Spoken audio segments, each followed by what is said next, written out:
فاتحہ۔ بسم اللہ الرحمن الرحیم الحمد للہ رب العالمین الرحمن الرحیم مالک یوم الدین ایاک نعبد و ایاک نستعین اہدنا الصراط المستقیم صراط الذین انعمت علیہم غیر المغضوب علیہم ولا الضالین۔ درود بھیجے محمد و آل محمد پر۔ اللہم صلی علی محمد و آل محمد۔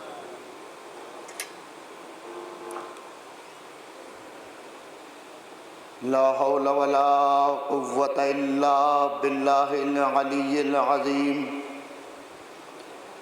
حسبنا اللہ ونعم الوکیل ونعم المولا ونعم النصیر۔ اعوذ باللہ من الشیطان اللعین الرجیم۔ بسم اللہ الرحمن الرحیم۔ الحمد للہ الذی علا بحولہ ودنا بطولہ مانع کل عظیمت وعزل وکاشف کل غنیمت وفضل۔ احمدہ علی عواطف کرمہ والسوابغ نعمہ وأؤمن به اولا بادیا واستہدیہ قریبا ہادیا واتوکل علیہ کافیا ناصرا۔ ثم الصلاة والسلام والتحیۃ ومولانا ابی القاسم محمد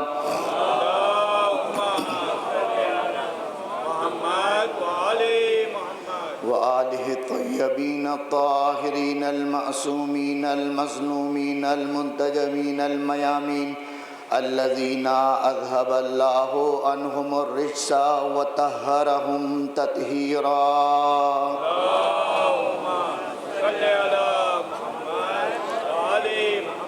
لا سیما علی بقیت اللہ فی الارضین ولعنت الدائمت علی اعدائہم اجمعین من الآن الى قیام یوم الدین۔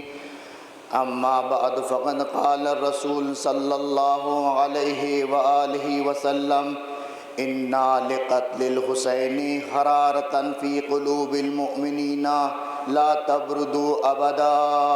درود بھیجے محمد و آل محمد۔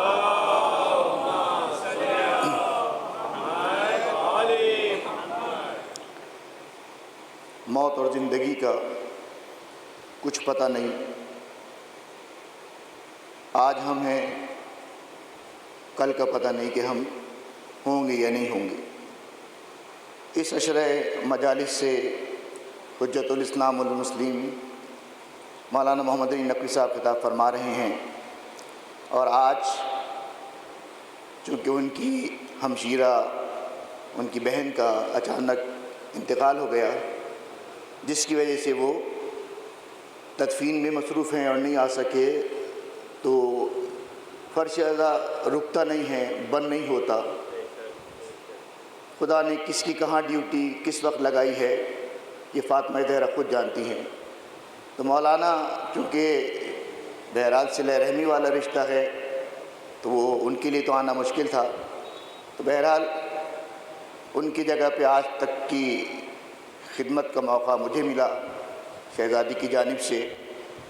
مرحومہ کے لیے ہم کچھ نہیں کر سکتے، مولانا محمد علی نقوی صاحب کو صرف دلاسا دے سکتے ہیں کہ خدا آپ کو اس غم میں صبر عطا کرے۔ ایام ازا ہے، جس بی بی کے آپ مصائب پڑھ رہے تھے اولادوں کے، اسی بی بی کے صدقے میں خدا آپ کی بہن کی مغفرت فرمائے۔ ہم صرف ان کے لیے یہ کر سکتے ہیں کہ ایک مرتبہ سورہ حمد اور 3 مرتبہ سورہ اخلاص کی تلاوت فرما کر مولانا محمد علی نقوی صاحب کے ہمشیرہ کی روح کو اسحال فرما دیں۔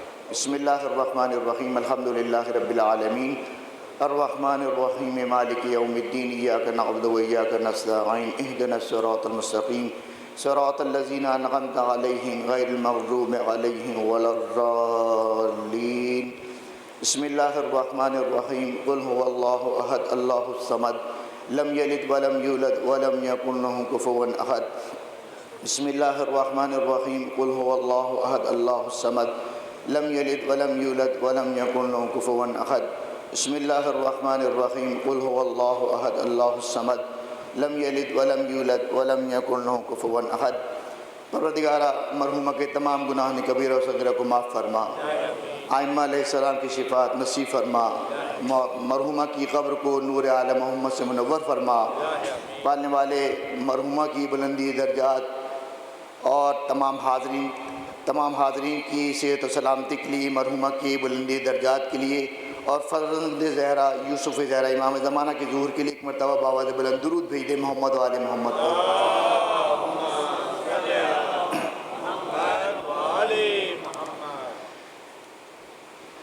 جس حدیث کو آج کی اس مجلس کے لیے عنوان کلام چنا ہے، یہ ختمی مرتبہ محمد مصطفیٰ صلی اللہ علیہ وآلہ وسلم کی حدیث مبارک ہے کہ جس میں ختمی مرتبہ ارشاد فرما رہے ہیں کہ اِنَّا لِقَتْلِ الْحُسَيْنِ حَرَارَةً فِي قُلُوبِ الْمُؤْمِنِينَ لَا تَبْرُدُ أَبَدًا۔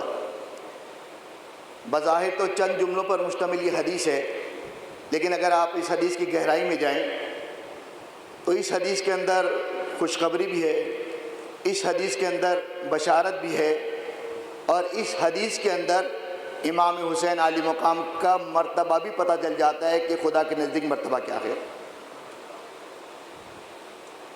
اِنَّا لِقَتْلِ الْحُسَيْنِ حَرَارَةً فِي قُلُوبِ الْمُؤْمِنِينَ، بتحقیق یہ قتل حسین جو ہے یہ مومنین کے دلوں کی گرمی ہے۔ لا تبردو ابدا، یہ کبھی ٹھنڈی نہیں پڑے گی۔ آسان سی حدیث، آسان سا ترجمہ، بچے سامنے بیٹھے ہوئے ہیں اسی لیے میں بہت ٹھہر ٹھہر کے پڑھ رہا ہوں تاکہ بچوں کے ذہن عالیہ تک عربی عبارت بھی منتقل ہو جائے، اس کا ترجمہ منتقل ہو جائے کہ اس حدیث کے اندر بشارت بھی ہے، اس حدیث کے اندر پیشن گوئی بھی ہے، اس حدیث کے اندر خوشخبری بھی ہے، اور اس حدیث کے اندر امام حسین عالی مقام کا مرتبہ اللہ کا رسول بتا رہا ہے کہ اِنَّا لِقَتْلِ الْحُسَيْنِ حَرَارَةً فِي قُلُوبِ الْمُؤْمِنِينَ، کہ یہ قتل حسین جو ہے وہ حرارت ہے مومنین کے دلوں کی۔ تو پہلی چیز تو یہ خوشخبری ہے کہ جس کے دل میں ذرہ برابر بھی حسین کی محبت ہے، دیکھیں کلمہ لا الہ الا اللہ پڑھ دیا، محمد رسول اللہ پڑھ دیا، اسلام کے دائرے میں داخل ہو گئے، لیکن ایمان کے دائرے میں داخل ہوئے یا نہیں ہوئے یہ پتہ کیسے چلے گا؟ اس کا کوئی آلہ نہیں ہے، اس کا کوئی پیمانہ نہیں ہے، لیکن اللہ کے رسول نے اپنی یہ حدیث بیان کر کے یہ بتا دیا کہ اِنَّا لِقَتْلِ الْحُسَيْنِ حَرَارَةً فِي قُلُوبِ الْمُؤْمِنِينَ، کہ اگر تمہارے دل میں ذرہ برابر بھی حسین کی محبت آ جائے، حسین کی مصیبت پہ آنسو آ جائے، سمجھ لینا کہ تمہارا شمار مومنین میں ہے۔ درود بھیجے محمد و آل محمد پر۔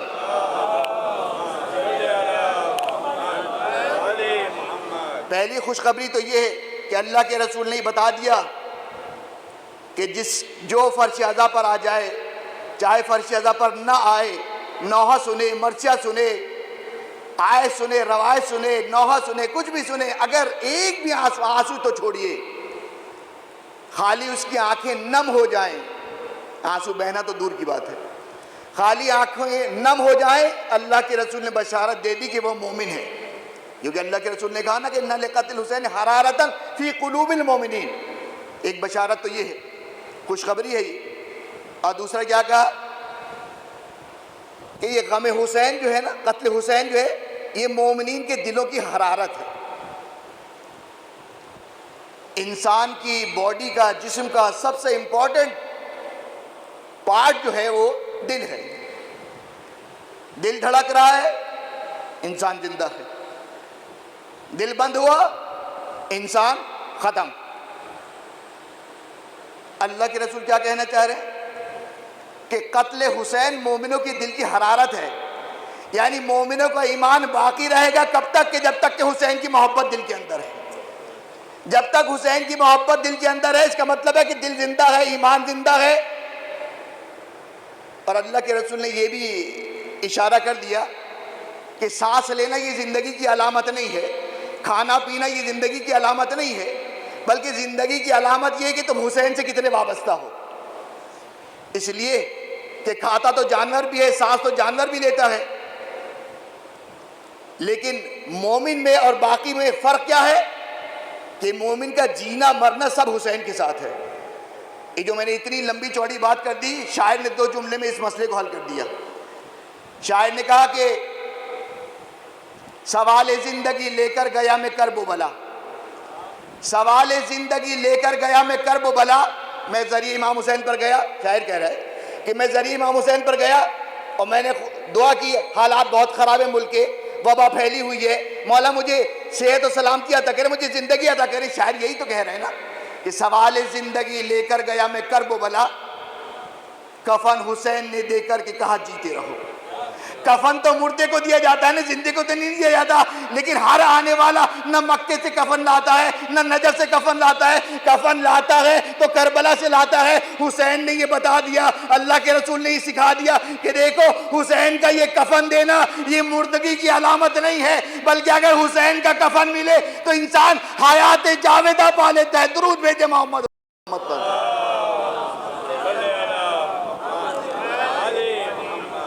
تو مومن کی علامت ہے، زندگی کی علامت ہے غم حسین۔ اور تیسری پیشن گوئی یہ اللہ کے رسول نے کر دی کہ لا تبردو ابدا، کہ حرارت قتل حسین جو ہے نا، یعنی یہ عزاداری، یہ ماتمداری، یہ پرساداری، یہ مراد ہے کہ لا تبردو ابدا، یہ کبھی ختم نہیں ہوگی۔ ٹھنڈی ہونے سے مراد یہ کہ کبھی ختم نہیں ہوگی، یعنی اللہ کے رسول نے گارنٹی لے لی کہ جب تک انسان باقی ہے دنیا میں تا قیامت، قیامت کے بعد انسان ختم ہو گیا نا، قیامت تک ہر سال محرم آئے گا، 365 دن عزاداری ہوگی، کوئی اسے روک نہیں پائے گا۔ یہ اللہ کے رسول کا وعدہ ہے کہ لا تبردو ابدا، کبھی بھی یہ حرارت ٹھنڈی نہیں پڑے گی۔ اور یہ ہمارا اور ہمارے والدین کا، بلکہ ان کے بھی والدین کا یہ احسان ہے کہ یہ نسل در نسل جو ہے وہ عزاداری آ رہی ہے۔ عزاداری کسی انسٹیٹیوٹ میں نہیں سکھائی جاتی، عزاداری کسی جگہ کورس نہیں کرایا جاتا، یہ اسی طرح بچے آتے ہیں جو آج بیٹھے، کل انہی میں سے کوئی ممبر پہ بیٹھا ہوگا۔ عزاداری امام حسین کی اتنی تاکید ہر امام نے کی، ہر معصوم نے کی، بلکہ معصومین علیہ الصلوۃ والسلام نے کر کے دکھایا کہ ایسے عزاداری کرو۔ آخری سے عزاداری میں ہے کیا؟ ساری دنیا جب پریشان ہوتی ہے نا، در اہل بیت پر آتی ہے، چاہے ماننے والا ہو چاہے نہ ماننے والا ہو، آتا در اہل بیت پہ ہی ہے۔ ساری دنیا در اہل بیت پر آتی ہے، اور اللہ کا رسول یہ بتا رہا ہے کہ جب ہمیں کوئی حاجت ہوتی ہے نا، ہم اپنی اللہ کے رسول وہ ہیں جن کے لیے پروردگار عالم کہہ رہے کہ وَمَا أَرْسَلْنَاكَ إِلَّا رَحْمَةً لِّلْعَالَمِينَ، ہم نے آپ کو نہیں بھیجا مگر یہ کہ عالمین کے لیے رحمت بنا کر بھیجا۔ اس نبی کو اللہ اتنا چاہتا ہے کہ 3 مرتبہ سے محمد کا لفظ استعمال کیا، نام لیا ہے، ایک دفعہ احمد کہا ہے، ورنہ جب بھی اپنے نبی کو مخاطب کیا کہا یا ایھا المزمل، یا ایھا المدثر، طٰہٰ، یاسین، القاب سے مخاطب کیا، نام نہیں لیا۔ یہ شدت محبت ہوتی ہے کہ جب انسان کو کسی سے زیادہ محبت ہو نا تو احتراماً اس کا نام بھی نہیں لیتا۔ تو یہ نبی اتنا پسند ہے اللہ کو کہ اللہ جب مخاطب کرتا ہے تو نام نہیں لیتا۔ تو اگر یہ نبی کوئی دعا مانگے تو کیا خدا دعا کو رد کرے گا؟ اگر یہ نبی کسی کے لیے بد دعا کے لیے ہاتھ اٹھائے تو کیا خدا وہ بد دعا نہیں سنے گا؟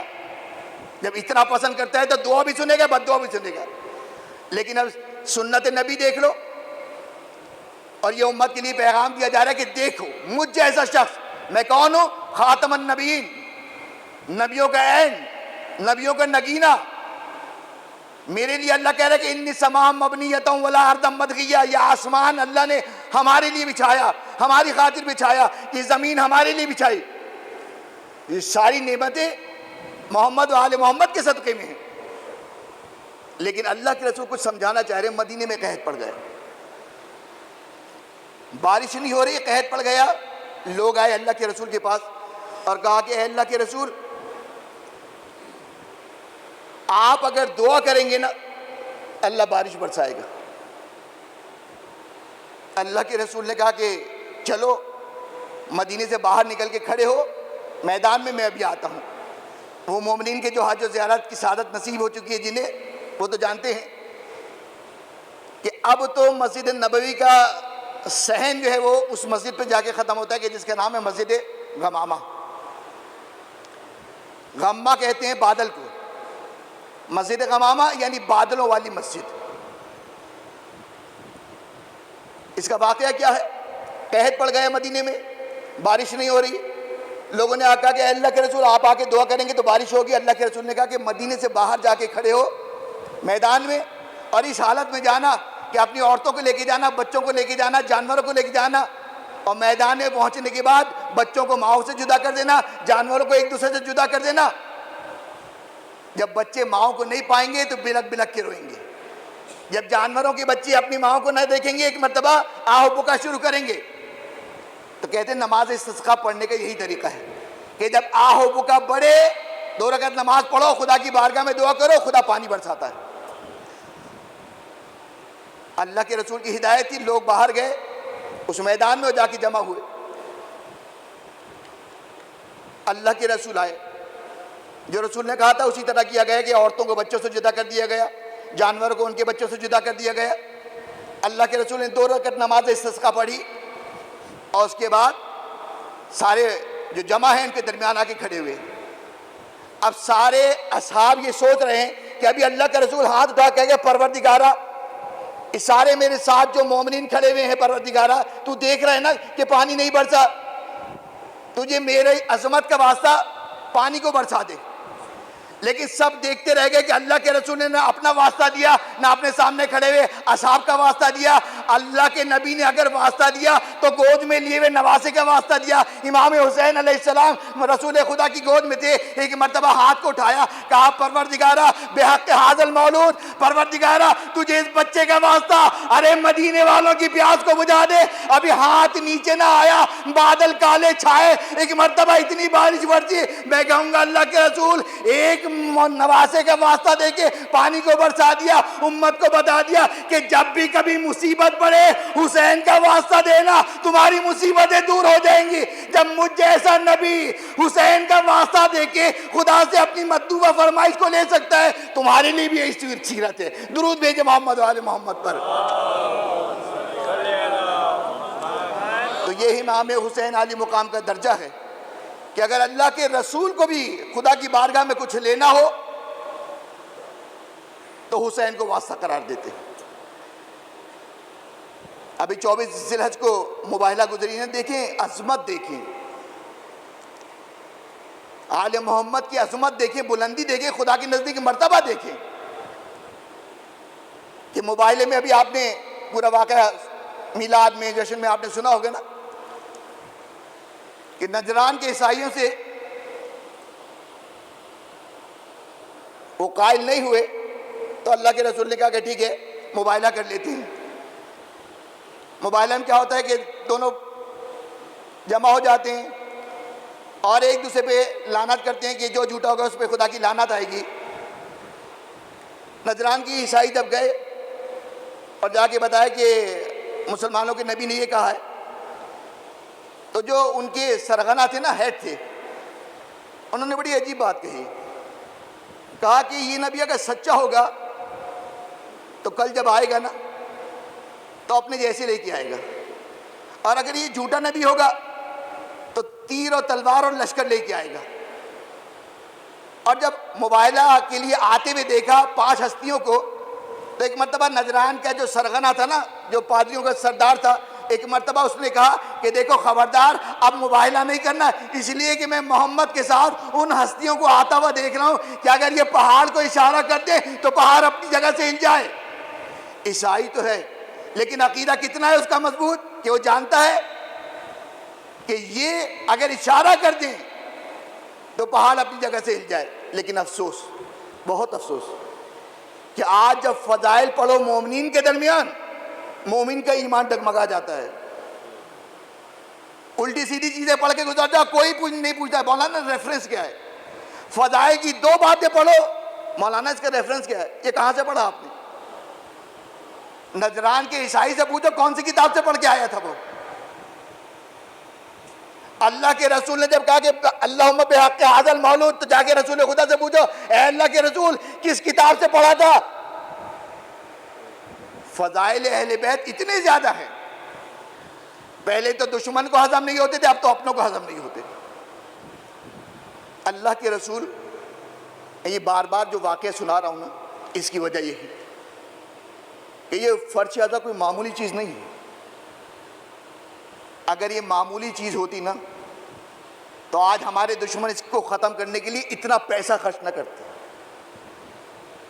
آج کل کوئی کسی کے اوپر 1 روپیہ خرچ نہیں کرتا۔ یہ مجلس حسین میں کیا بات ہے کہ اس کو بند کرنے، اس کو ختم کرانے، اس کو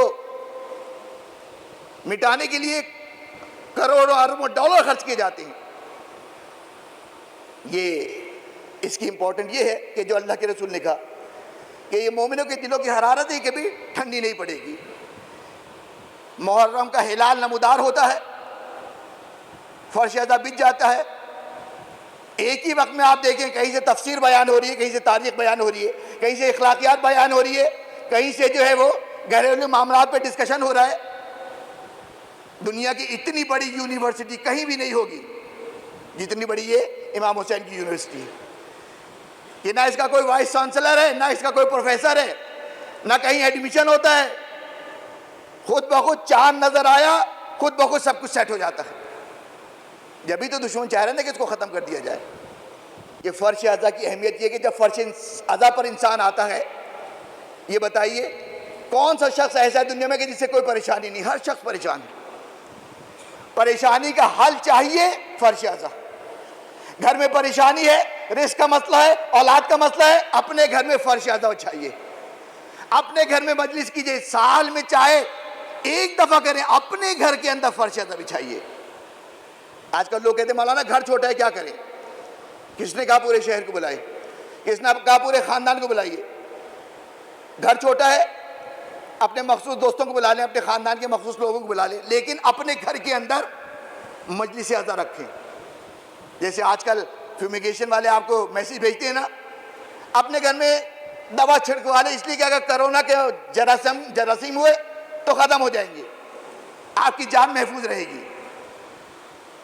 کرونا کا مرض تو پتہ نہیں یہ فیومیگیشن سے ختم ہوگا یا نہیں ہوگا، لیکن میرا تو یہ عقیدہ ہے کہ ذکر حسین سے زمینی آسمانی ہر قسم کی پریشانیاں دور ہو جاتی ہیں۔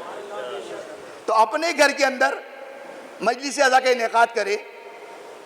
یہ نیاز، یہ اس قسم کی چیزوں میں جو آج مومن پریشان ہو گئے ہیں نا، بڑی بڑی بری بات ہے کہ بعض دفعہ میں نے مومنین کو یہ سننا ہے کہ اس کے گھر مجلس ہے، کہا نہیں وہاں نہیں جائیں گے۔ کیوں؟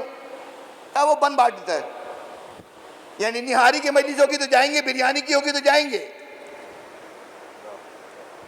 یہ نہاری، یہ بریانی، اس کی کوئی ویلیو نہیں ہے، ویلیو اصل میں خلوص کی ہے۔ یہی پانی جو آپ اپنے گھر میں پیتے ہیں، یہی پانی جو آپ آگے سبیل پہ پیتے ہیں، فرق ہو جاتا ہے نہیں ہو جاتا؟ گھر کا پانی پیو تو کوئی گارنٹی نہیں ہے کہ اس میں تمہارے لیے شفا ہے، لیکن سبیل کے پانی میں تمہارے لیے گارنٹی ہے کہ اس میں شفا ہے۔ نیاز میں جو بریانی بٹ رہی ہے، چاول بٹے، نمک پارا بٹ رہا ہے، یہ امام حسین سے منسوب ہے، اس کے اندر شفا ہے۔ تو مجلس کو فروغ دیجئے، ہر گھر میں فرش اعضا بچھائیے۔ نیاز مہنگی ہو، ایسا ہو ویسا ہو، یہ سب چھوڑیے۔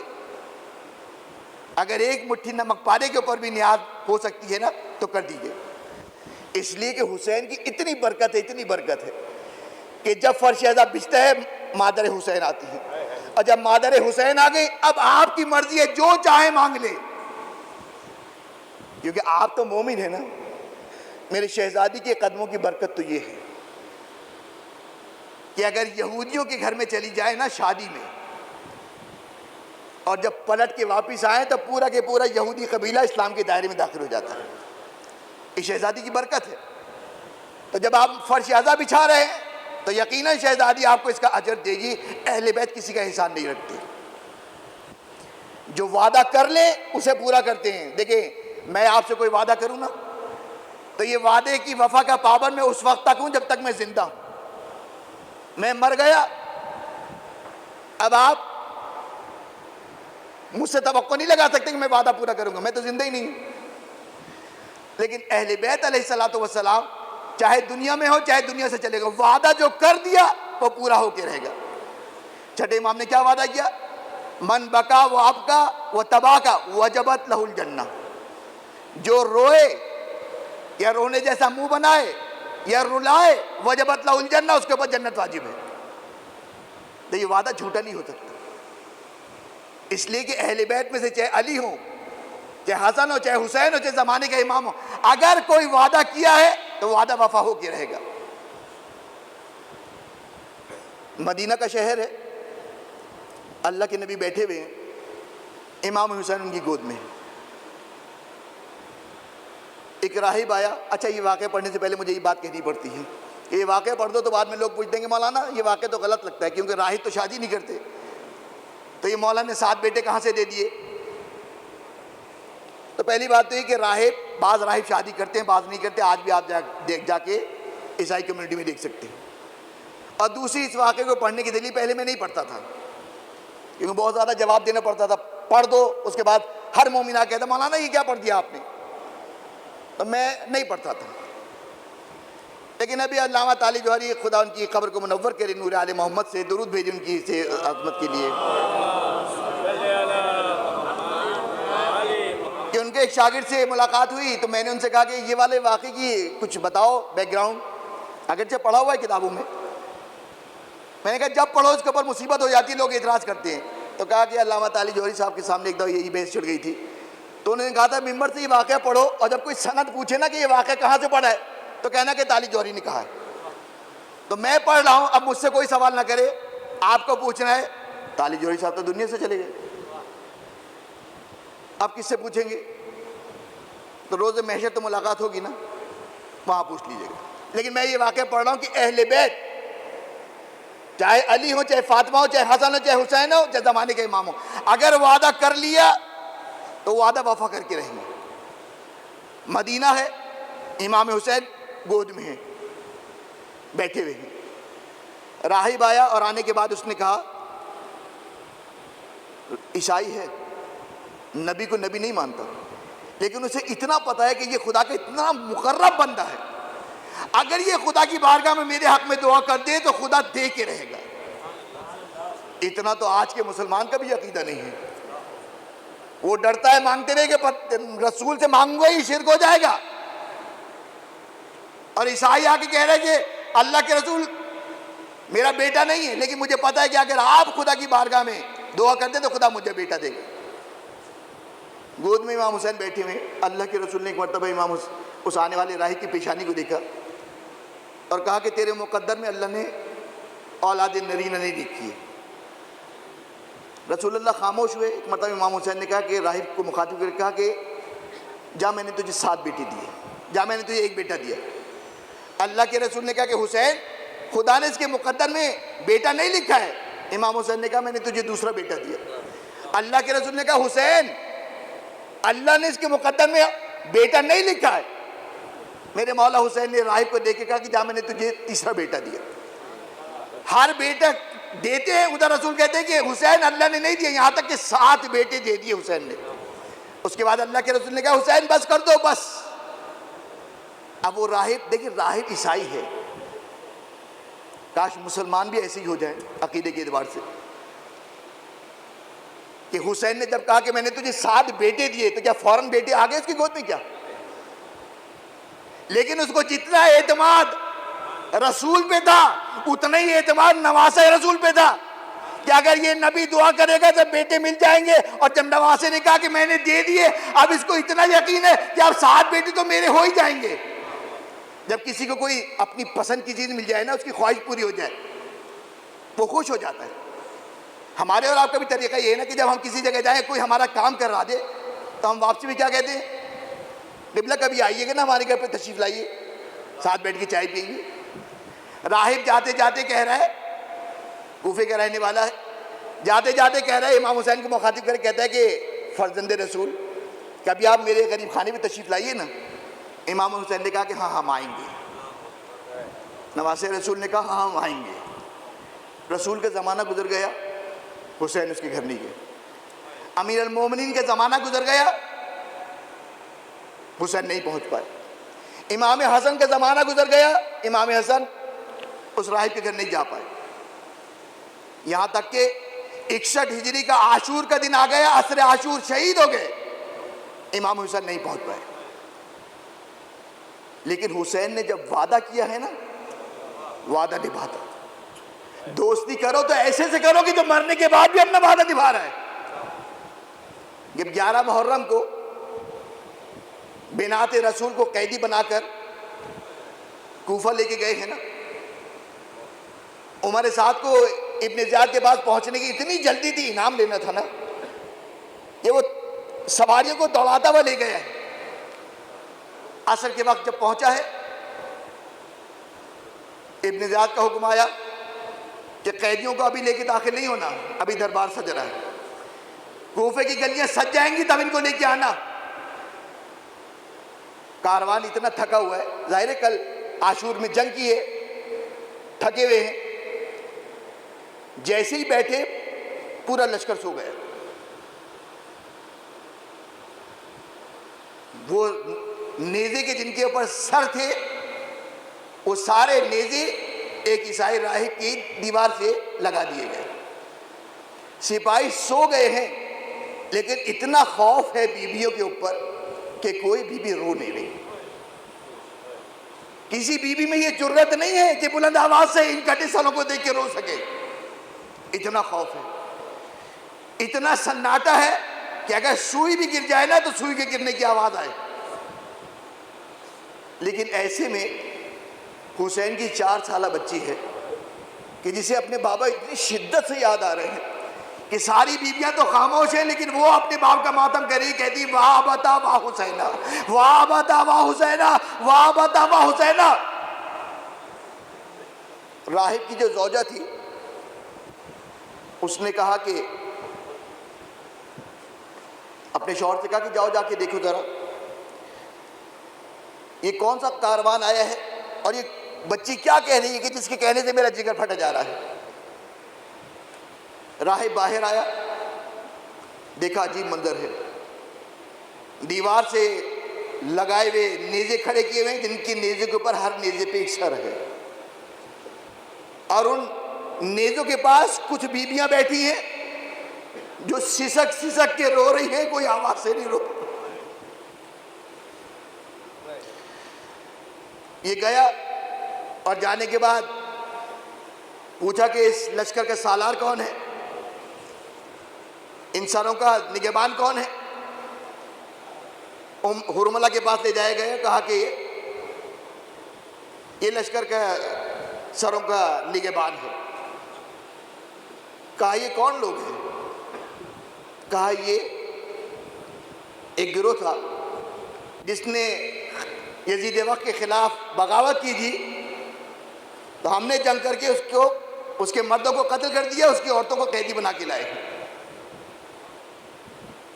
کہا وہ کون تھا اور کہاں کا رہنے والا تھا؟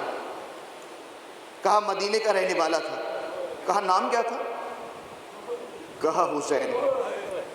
کہا حسین، باپ کا نام کیا تھا؟ کہا حسین ابن علی. کہا محمد کا نواسا؟ کہا ہاں. کہا تم نے اسے قتل کر دیا؟ کہا ہاں ہم نے اسے قتل کر دیا. کہا کہاں ہے وہ؟ کہا وہ جو سر ہے نا نو کی نیزہ پہ، وہ حسین کے سر ہے. جیسے ہی راہب نے سنا ایک مرتبہ، کہا کہ مجھے تھوڑی دیر کے لیے سر دے دے. عمر صاحب نے کہا نہیں، مجھے تو ابن زیاد انعام دے گا. کہا کتنا انعام دے گا؟ کہا 10,000 درہم. کہا میں تجھے 10,000 درہم دینے کو تیار ہوں، یہ سر مجھے تھوڑی دیر کے لیے دے دے. یہ راہب اس لیے نہیں پہچان پایا کہ جب حسین نے اس کو بیٹے دیے تھے نا، تو حسین چھوٹے تھے. اب 50 سال کے بعد جب ملاقات ہو رہی ہے تو حسین 57 سال کے بوڑھے ہو چکے ہیں. سر کو گھر میں لے کے آیا، جہاں بیٹھ کے عبادت کرتا ہے نا، وہاں سر رکھ کے کہنے لگا مولا آپ نے آنے کا وعدہ کیا تھا، لیکن وعدہ اس طرح تو نہیں نبھانا چاہیے تھا. آج شب سات آ گئی اور فاطمہ کے گلشن کے اس پھول کی کہ جس کے کھلنے کی عمر تھی، وہ کھلنے سے پہلے مرجھا گیا. کربلا میں فاطمہ کی کمائی جو لٹی ہے نا، جو گھر اجڑا ہے، اس کے بعد کبھی فاطمہ کا گھر آباد نہ ہو سکا. کربلا میں اگر آپ زینب و کلثوم کی بہادری دیکھتی ہیں نا، مردوں کی بہادری تو کیا بیان کی جائے، اہل بیت کی خواتین کی آپ دیکھیں، زینب و کلثوم کی بہادری دیکھیں، انسان کے حواس باختہ ہو جاتے ہیں کہ کیا ایک صنف نازک بھی اتنی بہادر ہو سکتی ہے کہ بازار میں، دربار میں دشمنوں کے درمیان کھڑے ہو کے حق بات کرے؟ نہیں، یہ علی کی بیٹیاں ہیں، یہ محمد کی نوازیاں، ان میں اتنی جرت ہے۔ لیکن میں قربان جاؤں کربلا کی ان ماؤں کے اوپر، ان خواتین کے اوپر کہ جو کربلا میں موجود ہیں لیکن محمد کے گھرانے کی نہیں ہیں، باہر سے آئی ہیں، چاہے وہ ام لیلہ ہو، چاہے ام فروا ہو، چاہے مادر قاسم ام فروا ہو، چاہے رباب ہو، کہ عجیب مائیں ہیں۔ دیکھیں کربلا وہ مقام ہے کہ اس جگہ پر 75 میں سے آخری فرد ہے نا امام حسین موجود ہیں، دنیا خامی سے آل ابا سے خالی ہونے والی ہے، لیکن کربلا ایسا ہے، ایسی جگہ ہے کہ رسول خدا نہیں ہے، علی مرتضیٰ نہیں ہے، فاطمہ زہرا نہیں ہے، امام حسن مجتبیٰ نہیں ہے، لیکن ہر فرد کربلا میں اپنا نمائندہ بھیج رہا ہے، اس لیے کہ حسین کی مدد میں ہماری طرف سے بھی کوئی قربانی ہو۔ اللہ کے رسول کی نمائندگی شبیہ پیغمبر علی اکبر نے کی، علی کی نمائندگی علی کے بیٹے عباس نے کی، فاطمہ زہرا کی نمائندگی ان کی بیٹی زینب سلام اللہ علیہ نے کی، امام حسن کی نمائندگی ان کے بیٹے قاسم نے کی۔ اتنا کم سن ہے یہ شہزادہ کہ مقتل میں جو عمر بتائی گئی ہے نا وہ 13 سال یا 14 سال۔ حمید بن مسلم کے جو ابن زیاد کی عمر سعد کے لشکر کا ایک سپاہی ہے، وہ کہتا ہے کہ جب قاسم مقتل خیام سے نکلے ہیں نا، اور جب میری نظر ان کے چہرے کے اوپر پڑی تو میں نے کہا کہ یہ اتنا خوبصورت بچہ ہے، کون ظالم ہے کہ جو اسے قتل کرے گا؟ یعنی دشمن بھی قاسم کی خوبصورتی اور کمسنی کو دیکھ کے ترس کھا رہا ہے، لیکن سلام ہو مادر قاسم کے اوپر۔ کربلا کی مائیں عجیب مائیں ہیں۔ شب عاشور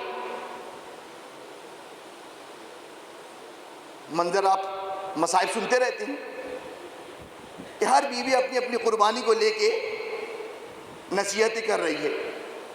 اور محمد کو لے کے زینب نصیحت کریں گی، بیٹا تمہارا دادا جعفر طیار، تمہارے نانا علی مرتضیٰ کل میدان میں سب سے پہلے اپنے ماموں کے اوپر جان دینا۔ ہر بیوی اپنی اپنی قربانی کو تیار کر رہی ہے۔ فروا قاسم کو لے کے بیٹھی ہے۔ اب آپ سوچیں کہ ایک اگر عورت ہو، بیوہ ہو، تو اس کے ارمان کیا ہوں گے کہ اس بیٹے کو جوان کروں، اس کی شادی کروں، اس کا گھر آباد کروں، اس کی خوشیاں دیکھوں۔ لیکن حسین اتنا مظلوم ہے کربلا میں کہ لوگ اپنی خوشیاں قربان کر کے حسین کو خوش کرنا چاہ رہے ہیں۔ فروا نے ایک مرتبہ قاسم کو مخاطب کر کے کہا کہ اے قاسم، کل جب آج صبح جب مارکا شروع ہو نا، سب سے پہلے مقتل میں جانا اور اپنے چچا کے اوپر جان قربان کرنا، اس لیے کہ اگر تم بچ گئے تو کوئی حسن کو نہیں کہے گا، سب یہ کہیں گے کہ فروا کے دودھ میں خرابی تھی، فروا کے دودھ کی خرابی تھی جبھی تو قاسم نے جنگ نہیں کی۔ بیٹا ماں کو بدنام نہ کرنا، اس لیے کہ روز محشر سب اپنی قربانی جب تیری دادی فاطمہ زہرا کے سامنے پیش کریں گے نا، ارے مجھے شرمندہ نہیں کرنا۔ علی کا پوتا ہے، حسن کا بیٹا ہے، ایک مرتبہ ماں کو مخاطب کر کے کہا کہ اے مادر گرامی، ذرا صبح تو ہونے دیں، پھر آپ دیکھیے گا ارے آپ کا بیٹا کیا جوہر دکھائے گا۔ صبح ہوئی، ابھی رات میں ہی یہ بات ماں بیٹے کی ہوئی۔ حضرت قاسم خیمے سے نکلے، امام حسین کے خیمے میں آئے، دیکھا کہ چچا نماز پڑھ رہے ہیں، پیچھے آ کے بیٹھے۔ امام حسین نے نماز ختم کی، امام حسین کو آہٹ ہوئی کہ جیسے کوئی پیچھے آ کے بیٹھا ہے، پیچھے گھوم کے دیکھا بھتیجا بیٹھا ہو۔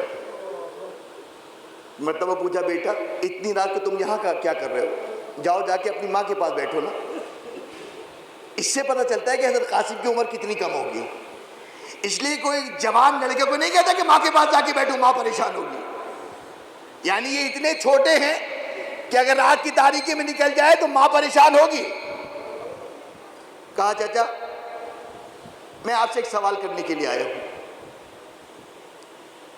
یہ بتائیے کل کے شہیدوں میں میرا نام ہے؟ امام حسن امام حسین نے کوئی جواب نہیں دیا. ایک مرتبہ قاسم کو گلے سے لگایا، قاسم کو گلے سے لگایا، گردن سونگ رہے، سینہ سونگ رہے. امام حضرت قاسم نے دوبارہ پوچھا چچا کیا کل کے شہیدوں میں میرا نام ہے؟ میرے مولا نے کہا کہ قاسم مجھے جب اپنے بھائی حسین کو دیکھنا ہوتا تھا نا میں تیرے چہرے کی زیارت کر لیتا تھا. ارے تیرے جسم سے جو ہے نا میرے بھائی کی خوشبو آ رہی ہے. جواب نہیں دیا. تیسری مرتبہ جب قاسم نے کہا نا چچا یہ بتائیے کل کے شہیدوں میں میرا نام ہے یا نہیں ہے؟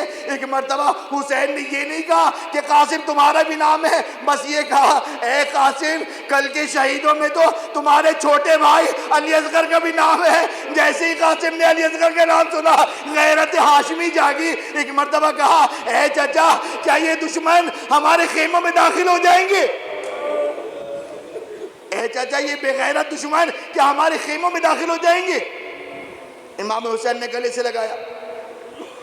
حضرت قاسم اپنی ماں کے خیمے میں گئے ہیں. صبح عاشور آئی. جب کوئی لاشا آتا ہے فروا ایک مرتبہ کہتی ہے قاسم بیٹا علی اکبر کا لاشا آ گیا ہے، تم ابھی تک شہید نہیں ہوئے. اور محمد کی لاشیں آ گئے. ایک مرتبہ فرما نے کہا کہ قاسم ارے شہزادی کے بچے شہید ہو گئے، ارے تم ابھی تک زندہ ہو. ایک مرتبہ مجاہد نے کہا مادر گرامی میں کیا کروں، جب چچا کے پاس جاتا ہوں نا چچا مجھے یہ کہہ کے واپس کرتا ہے تو میرے مرحوم بھائی کی نشانی ہے، ارے میں تجھے مقتل میں کیسے بھیج دوں، ارے بیوہ ماں کی نشانی ہے. ایک مرتبہ رباب نے کہا کہ بیٹا چلو اپنے چچا کے پاس مجھے لے کے چلو. اس لیے کہ 28 صفر جب آخری دن تھا نا میرا مولا حسن زہر اگل اگل کے تشت میں جب دنیا سے گیا ہے نا تو زہر کی شدت اتنی زیادہ تھی آنکھیں بند تھی. آنکھیں کھولی تو دیکھا اس وقت حضرت قاسم کی عمر جو ہے وہ 2 سال یا 2.5 سال تھی. دیکھا رباب قاسم کے ساتھ کھڑی ہیں اور ایک مرتبہ امام حسن نے دیکھا اور کہا کہ اے رباب کبھی ایسا وقت آ جائے نا میرے قاسم کے اوپر کہ جب یہ بہت پریشان ہو، بہت مضطرب ہو، بہت بے چین ہو اور اس کی کوئی حاجت پوری نہیں ہو رہی ہو. یہ تعویذ لکھ دی ہے میں نے، اس کو اس کے بازو باندھ دو، جب مشکل وقت آئے نا اس کا تو تعویذ کھول کے دیکھ لینا. کہا بیٹا چلو اپنے چچا کے پاس مجھے لے کے چلو. آئی امام حسین کے پاس، کہا کہ مولا میرے بیٹے کو بھی اجازت دے دے. مولا نے کہا کہ اے بھاوت کیسے اجازت دے دوں، میرے بھائی کی نشانی ہے، آپ کا سہارا ہے، بس اتنا سننا تھا. ایک مرتبہ ہاتھ جوڑ کے کہا مولا، میرے مولا نے مرتے مرتے مجھ سے ہی کہا تھا جب قاسم پہ کوئی برا وقت آئے نا، جب قاسم بہت زیادہ پریشان ہو یہ تعویذ کھول لینا. مولا مجھے نہیں پتا اس تعویذ کے اندر آپ کے بھائی نے کیا لکھا ہے، آپ کو اس تعویذ کو کھول دے. حسین نے تعویذ کھولا. اب جو تعویذ کھول کے پڑھا تو عجیب بات لکھی تھی. کہا اے بھائی حسین، اے بھائی حسین، کربلا کے میدان میں تیرا بھائی حسن تو نہ ہوگا لیکن جب تجھ پہ برا وقت آئے نا ارے میری طرف سے یہ میرا بیٹا اپنے اوپر قربان کر لینا. جیسے ہی یہ تعویذ دیکھا ایک مرتبہ چوما، سینے سے لگایا، کہا قاسم جاؤ میں نے تمہیں مقتل میں جانے کی اجازت دی. اب قاسم گئے ہیں ماں مقتل سے، ماں حسین کے خیمے سے اپنے خیمے میں لے کے گئی ہے. قاسم بھی چھوٹے ہیں، عبا پہنائی، قبا پہنائی، ارے صندوق کھولا، امام حسن کا سبز امامہ نکالا، قاسم کے سر پہ پہنایا. قاسم جو ماں کے خیمے سے نکلے ہیں نا ایسا لگ رہا تھا مقتل میں نہیں جا رہا شہزادہ، شادی کے لیے جا رہا ہے، دولہا کی طرح تیار ہو کے آیا. اتنا چھوٹا شہزادہ ہے، ارے اپنے ہاتھ سے گھوڑے پہ سوار نہ ہو سکا. حسین نے گود میں لیا، قاسم کو سواری پہ بیٹھایا اور ایک مرتبہ مقتل میں بھیجا.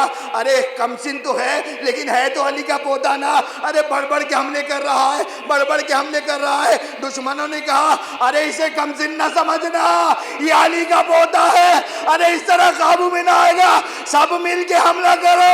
آئے تھے 13 یا 14 سال کا قاسم، کہیں سے پتھر آئے، کہیں سے تیر آئے، کہیں سے تلوار آئے، اتنا زخمی ہو گئے شہزادہ۔ ایک مرتبہ زمین کربلا پر جب گرا ہے نا، زمین کربلا پر گرا ہے، آواز دی یا اماں، اے میرے چچا اپنے بھتیجے کی خبر لے۔ مقتل میں لکھا ہے ارے جب بھی کوئی گرتا تھا نا حسین کو بلاتا تھا، حسین جاتے تھے، لیکن جتنی تیزی سے قاسم کے سرانے پہنچے اتنا تیزی سے کسی کے سرانے نہیں پہنچے۔ اپنے بھتیجے کے سرانے پہ عقاب کی طرح جو دوڑ کے پہنچے ہیں نا، لشکر یہ سمجھے حسین نے حملہ کر دیا، دائیں کا لشکر بائیں ہوا، بائیں کا لشکر دائیں ہوا، ارے قاسم کا لاشا کربلا میں پامال ہو گیا۔ میں کہوں گا کربلا میں 2 لاشیں پامال ہوئے نا، ایک فرزند زہرا حسین کا، ایک قاسم کا، قاسم کے بیٹے، ایک حسن کے بیٹے قاسم کا۔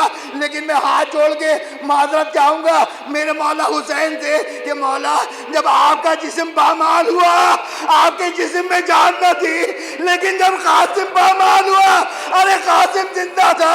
حسین سرانے پہنچے، دیکھا بھتیجا زخموں سے چور ہو چکا ہے، ارے پسلی ٹوٹ چکی ہے، جسم اتنا خستہ ہو چکا ہے، حسین اٹھانا چاہ رہے لیکن بھتیجا اٹھ نہ پا رہا۔ حسین نے اپنی ابا اتاری، ابا کے اندر قاسم کو لٹایا، اور ایک مرتبہ جب اٹھایا تو اب یہ ابا کا دامن ایسا لگا جیسے کوئی گٹھڑی ہو، اور گٹھڑی پہ قاسم کو لے کے چلے۔ اب در خیمہ پر پہنچے ہیں، آواز دی زینب، زینب ذرا آ کے قاسم کو تو لینا، اس لیے کہ جو بھی جنازہ لاتا تھا حسین زینب آ کے وصول کرتی تھی۔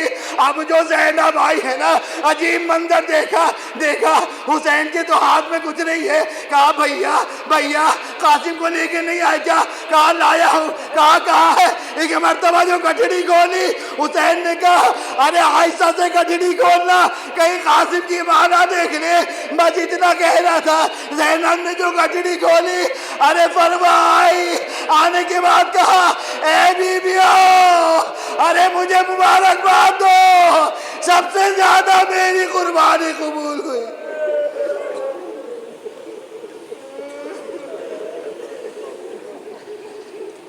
ولعنۃ اللہ علی القوم الظالمین وسیعلم الذین